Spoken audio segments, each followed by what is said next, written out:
Hello and happy new year, and welcome back to Markets and Morality, our IA show where we explore contrasting opinions within the classical liberal free market tent. I will be your host, Adam Bartha, Head of International Outreach at the IA, and today's outlook will be quite global indeed. Some of you might have seen the IA's Life with Littlewood Christmas Marathon edition, where Mark and some of his guests were looking back at 2021 and assessing how it went from a classical liberal perspective. Unfortunately, and unsurprisingly, not so well.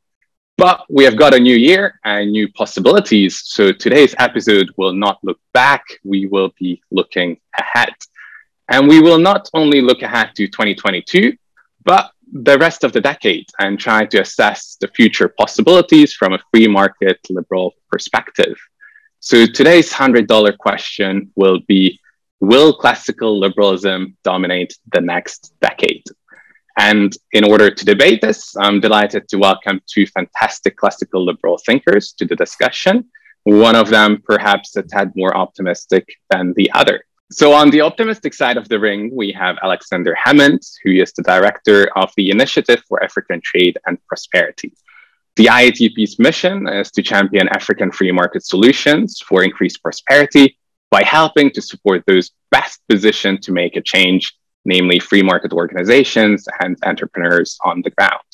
Alex, it's great to have you on board. Thanks a lot, Adam. It's great to be here. And on the slightly less optimistic side of the debate, I'm very happy to welcome Christopher Snowdon, who is the head of lifestyle economics at the IA. Chris is the author of numerous books that focus on pleasure, prohibition, and dodgy statistics. And Chris had some pretty good predictions for 2021, so I really hope that he will not predict all doom and gloom for the rest of the decade. Welcome to you, Christy. Hi, I'm trying to remember what I did predict in 2021. I don't imagine it was very optimistic. Well, I'm afraid it wasn't optimistic, but it was pretty accurate. That's usually the way. Yeah, great to have you gents on board. And I would like to kick off with a question that starts with giving a number. So I would like both of you to give me a number on a scale from 1 to 10 on how optimistic you are when it comes to the rest of the decade, whether it will be dominated by classical liberal principles or not. And 10 is being kind of the most optimistic part. So if you like, a free market paradise, and 1 being North Korea. So Alex, what's your optimism ranking? So I'd say for me, it's a solid 8 at the moment. And I'm not saying that because I think by the year 2032, that the majority of the world's population will be avid classical liberals walking around with their copies of Hayek and Hayek's Roads to Serfdom or Bastiat's The Law. However, I'm saying 8 because I think that the forces that classical liberals believe in, namely the ability of markets to innovate, provide wealth, improve our living standards, really lift all boats, will continue. And that will happen despite government regulation, and innovation will continue to make our lives better and be ahead of the curve in that sense. All right, 8 is indeed a pretty optimistic scenario. Chris, what would be your equivalent? Well, I think I'd probably roughly halve that and say maybe 4 out of 10. I mean, the classical liberalism is a pretty niche area, really, if you look at governments around the world. I mean, I would settle for just a basic understanding of economics, which, obviously underpins classical liberalism, but it would be a big step forward for a lot of governments. So it's a big world, and as some parts are going to do much better than others, obviously. But as a global average, I would say about 4, because I'm fairly pessimistic about very large chunks of it. All right, so I would like to challenge you first, Chris, because if you look back at history, it seems like the kind of continued growth of human prosperity is on a pretty straight upward trajectory. And one of my favorite fun facts is from the economic historian Derrida McCloskey, who has pointed out that people today are 30 times more prosperous and wealthier than our ancestors were at the turn of the 19th century. So that's a pretty impressive feat. Why do you believe that this positive trajectory is not set to continue in the 2020s? Because a lot of that growth is quite specific to a number of countries. I mean, China obviously has adopted enough capitalist principles to drag itself out of absolute abject poverty, but it's never going to be able to catch up or overtake the West because it's still at the end of the day a one-party state. So it's quite easy to engage in industrial espionage and take a few basic principles of competition and the price mechanism to lift yourself out from the terrible state they were in the 1970s. But I wouldn't expect China to continue growing at the pace it has been doing, nor indeed would I expect many other countries to keep on growing at much of a pace at all. And I think, to be perfectly honest with you, I think there was a fairly brief period of hope and optimism, and it's largely over. I mean, there was a period, quite a short period between basically the fall of the Berlin Wall and 9/11, really. I mean, if you want to go up to the financial crisis, I'll give you another few years. But really, it was a period of less than 20 years when things genuinely seemed like they were going to get better, and they were getting better. Things have been pretty dismal since the financial crisis in most countries. And I don't see much sign of that being turned around, because it comes back to my point about understanding basic economic principles. I mean, most of the world has been effectively practicing so-called modern monetary policy for the last 2 years, and are now surprised to be seeing inflation and a rise in the cost of living and all this kind of stuff. So I don't think just because things have been getting better, and certainly over the long term, they've been getting vastly better, and we have capitalism essentially to thank for that, along with technology and innovation, which of course is kind of tied up to some extent with capitalism. But I think it's a mistake. We've seen this actually with the COVID modeling, in recent months. It's a mistake just to draw a straight line up in a continuous linear way and just assume things are going to keep getting better. They only get better if we continue to follow the methods and the policies that have got us there in the first place. And I don't see much sign of that. I think it seems to me that most countries are going backwards on that. Most of Europe is going backwards. The UK is going backwards. USA is going backwards. And then countries like Russia and China, where vast numbers of people live, where they're going backwards in a big way, in terms of, well, both of those countries are becoming more and more like dictatorships. They've really gone back to their past. And so I find that very worrying. And I don't think there's a lot of cause for optimism, but Alex might be able to change my mind about Africa, which is not not a continent I know a huge amount about. Yeah, so Chris, you have been focusing very much on some of the laziness when it comes to hitting a certain level of economic development. People might become, and politicians might become, a bit more lazy to fight for further reforms that enable economic growth. But what is your perspective from an African kind of the perspective of the African continent, Alex? You are constantly in touch with liberal thinkers and entrepreneurs from across the African continent. How do you see the future of that young continent? Yeah, so before I go just to Africa, I'd like to talk about some of the global trends for a second, because Sure. I did spend a few years at humanprogress.org, which is a project of the Cato Institute, which is all about these showing how much better the world's getting thanks to essentially free markets and classical liberal ideas. And I would disagree with Chris when he says kind of end of extreme poverty only happened in a few areas, or economic growth only happened in a few areas. And of course, I assume he can correct me if I'm wrong, but he's talking about North America and Western Europe. But on a global scale, and say if we look back the long time, so 200 years, the extreme poverty rate's gone from 84% to, before the pandemic, it was about 8.6%. And extreme poverty is people who are on less than $1 per person per day. And even since the year 2000, if you were born in the year 2000, in the first 18 years of your life, the number of people in extreme poverty has gone down by 69%, almost 70%. So that's pretty staggering. And you could argue the decade from 2010 to 2020, the rate of decline in extreme poverty was slightly slower than the previous decade, but it's still going down. And extreme poverty and other metrics of global well-being did decline during the pandemic. the number of people in extreme poverty probably went up by about 120 million, from about 8.6% back to 10% of the world's population. But that really only takes us back to mid 2016. And all estimates seem to indicate that by the end of the year, we will be back to pre-COVID levels, especially in regards to extreme poverty. So last year was the fourth best year in global history for the percentage of people in extreme poverty being at its lowest. This year will probably either be the best year or the second best year.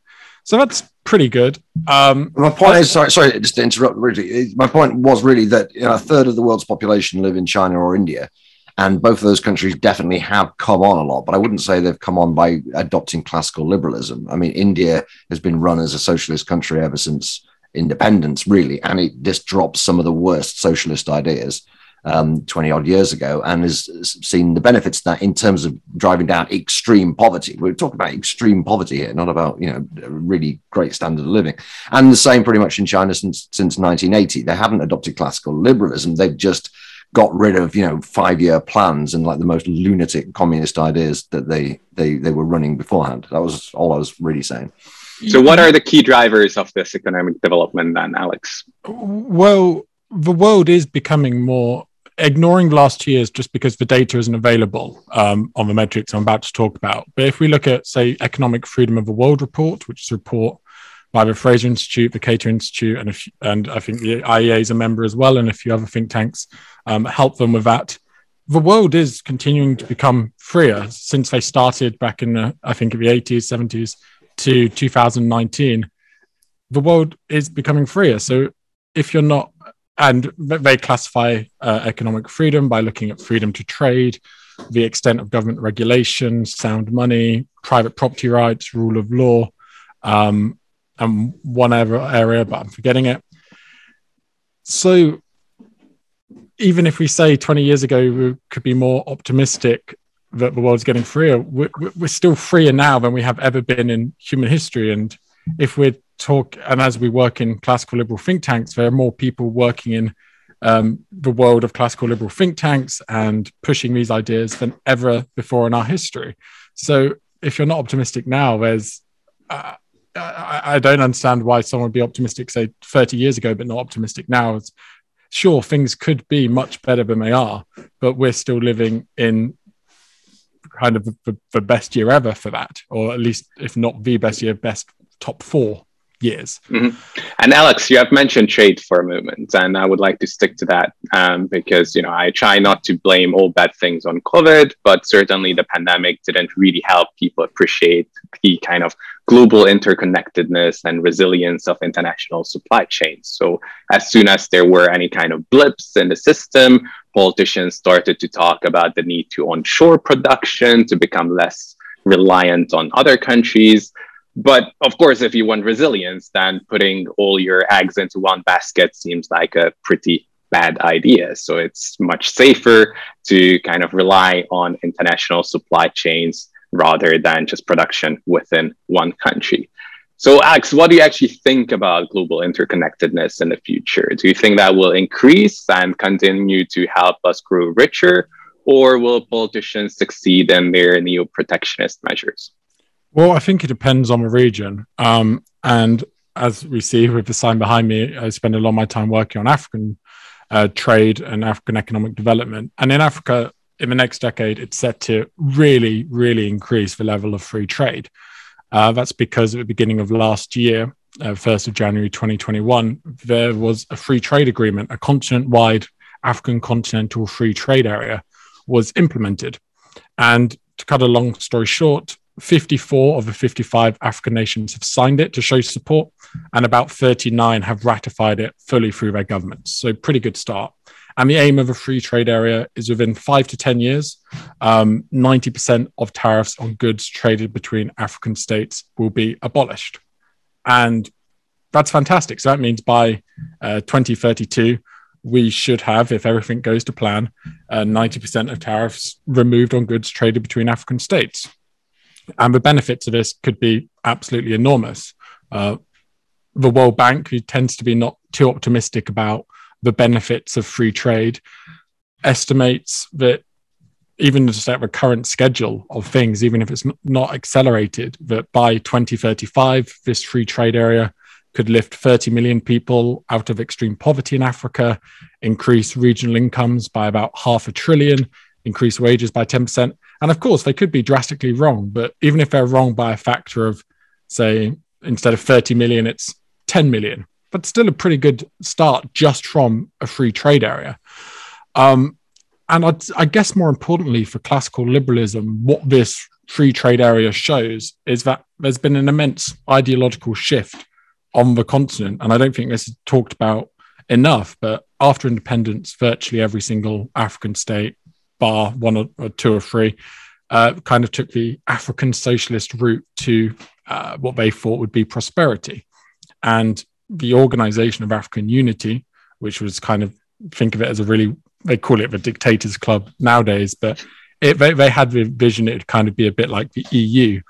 And it was heads of states coming together to talk about African issues. And that was set up on the premise that, this is a quote from Kwame Nkrumah, who was the first leader of Ghana, avid socialist, and wanted the African Organization of African Unity.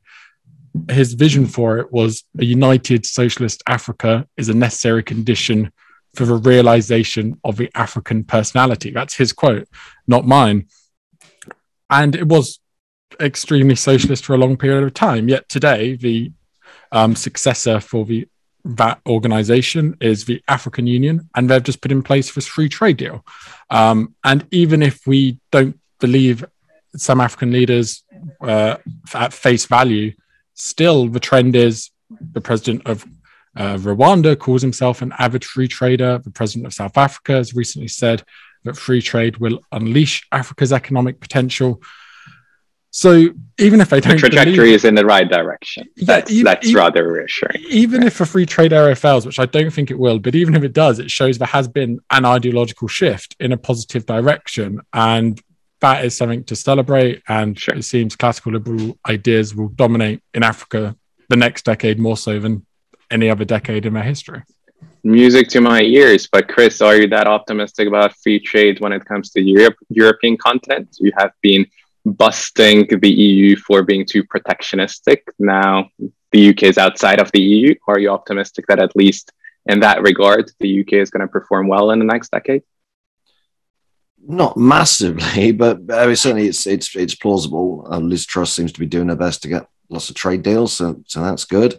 And Alex is, of course, right about removing tariffs and free trade being one of the foundations of prosperity. Economists have been saying this for over 200 years, so it's good that that penny has largely dropped, although not entirely. And tariffs are still quite popular with a lot of people, and free trade is still unpopular with people on both the left and the right. The WTO has done great work over the last few decades in getting politicians to drop trade barriers and tariffs. But if you remember, you don't hear so much about it now, but the Naomi Klein style of anti-capitalism from kind of pre 9/11, it was all about how the WTO was a sort of dreadful organization that's driving down living standards and so on, getting rid of jobs.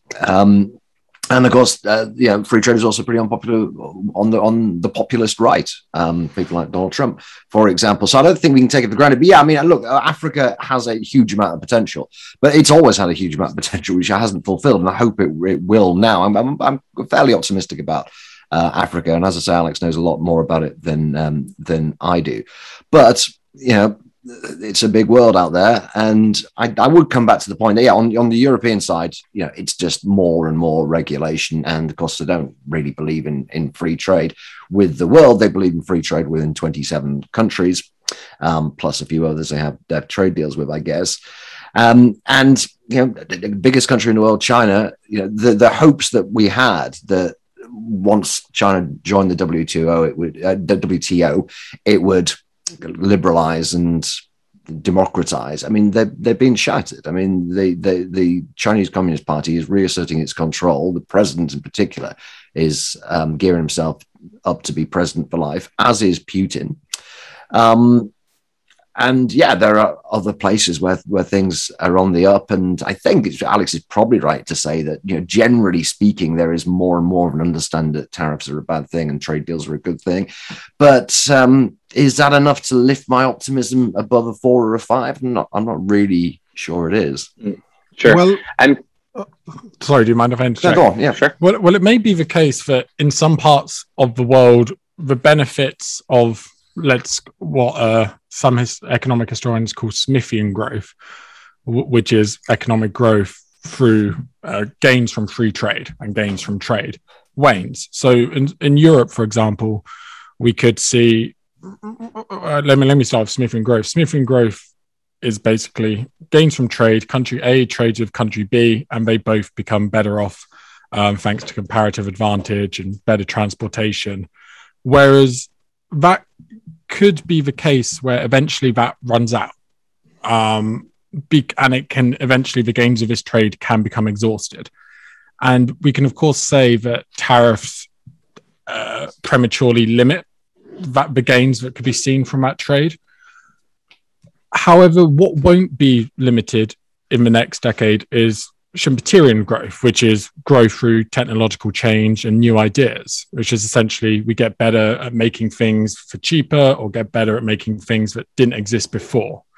And Smithian growth can help accelerate Schumpeterian growth, but as I say, Smithian growth can be exhausted. And theoretically, the limit of Smithian growth is when all trade and transportation costs go to zero, which never actually happens. More likely what's happening is kind of what we see in the EU, where any reduction in, say, tariff barriers or isn't going to have too big an impact on overall economic growth, or even if we open the market that much more. Whereas as Schumpeterian growth is based on the idea of new innovations, new ideas, the limits to that doesn't exist. And although regulation can limit the, say, implementation of new ideas, thankfully we are at a point in kind of our history where moving jurisdictions and moving countries is easier than at almost any time. So bright people with innovative ideas to make the world a better place can move to countries that kind of allow them to give it a try and succeed.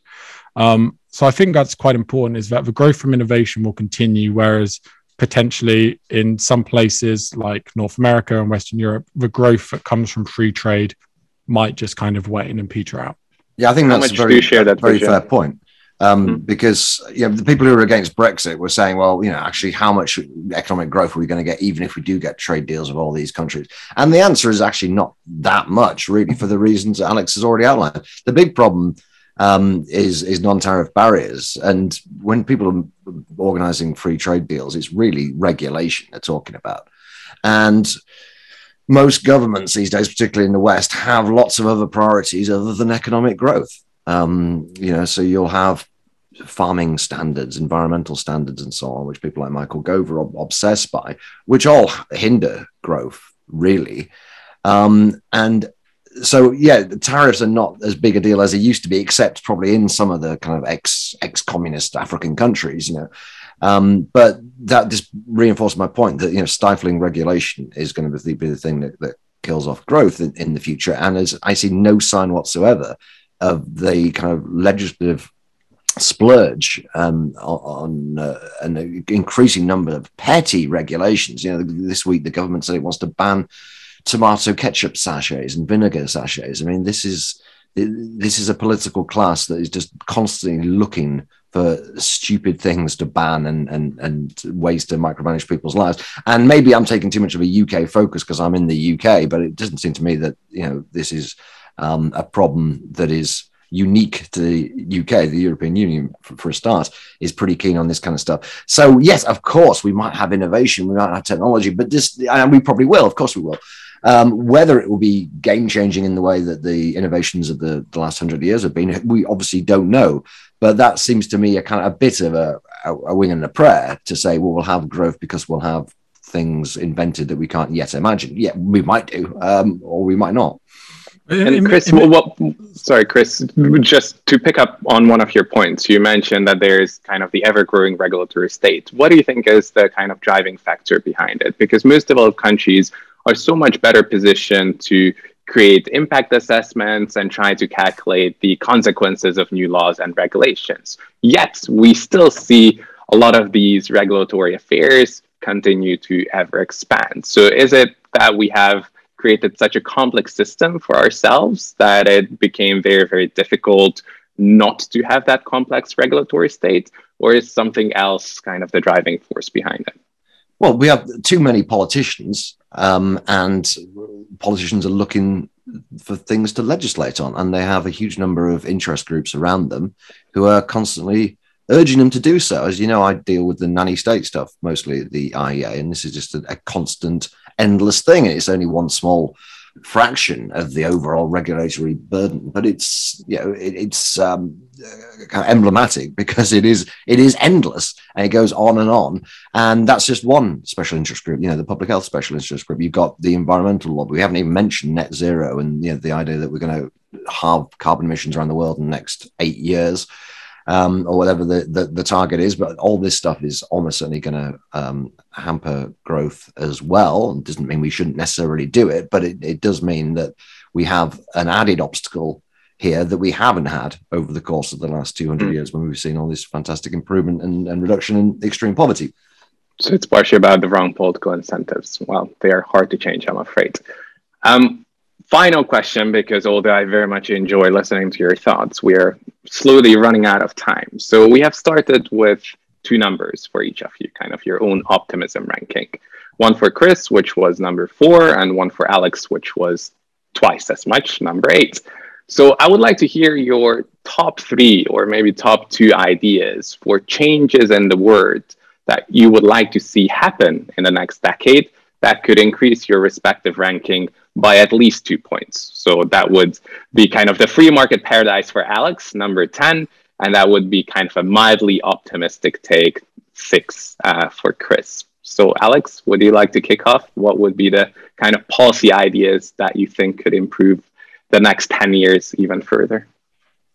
Yeah, that's a great one. And it's so hard because I think in this discussion, we've divided our optimism in 2 almost in regards to in poorer states, especially in Africa, the policies they need to grow are quite different to the policies that would help growth in the UK. That's although only to an extent. So I think if we're talking about the UK, lower taxes are certainly needed.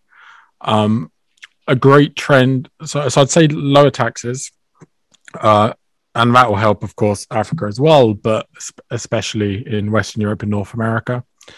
Another policy, which is kind of a curveball, which I've seen a lot more of essentially since the start of the pandemic, which is actually very good, especially for younger people, it's the rise in these digital nomad visas. Remote working is I think has been one of the benefits of the pandemic and the rise of that.